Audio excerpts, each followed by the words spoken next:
High friends అందరికీ, నేను మీ Pranayaswami. Welcome to food for life channel. So కనిపిస్తుందిగా మీకు, ఇది వాటర్ మెలన్ జ్యూస్ అన్నమాట. సో మీరు బయట జ్యూసులు తాగుతున్నారా, లేకుంటే ఇంటికి కొనుకొచ్చుకొని ఇట్లా జ్యూసులు చేసుకొని తాగుతున్నారా? మరి చెప్పండి, కామెంట్ చేయండి. ఎందుకంటే ఎండలు కూడా బాగా కొడుతున్నాయి.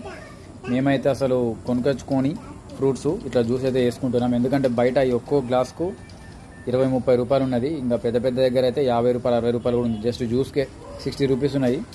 సో మీరైతే మంచిగా 60 అంటే మనకు దగ్గర దగ్గర ఒక 2 పెద్ద కాయలు వస్తాయి. మేమైతే 30-20 రూపాయలకు కాయలు తీసుకొస్తున్నాం. ఒక్కొక్క కాయ 2 kg ఉంటుంది, పుచ్చకాయ, అదే వాటర్ మెలన్. సో తీసుకొచ్చుకొని ఇట్లా జ్యూస్ చేసుకుంటున్నాం. మనకు ఇట్లా ఫుల్ గ్లాసులు వస్తాయి. ఇట్లయితే మనం ఇందులో ఐస్ వేసేది లేదు, డైరెక్ట్ వాటర్, కొంచెం షుగరు, తర్వాత జ్యూస్ సరిపోద్ది. మీరు ఇట్లా ట్రై చేయండి. అనవసరంగా బయట జ్యూస్లకి అన్ని డబ్బులు ఖర్చు పెట్టకండి, ఓకేనా? సో సమ్మర్ ఇట్లా జ్యూస్ అయితే బాగా తీసుకోండి, డిహైడ్రేషన్ కాకుండా ఉంటుంది బాడీ.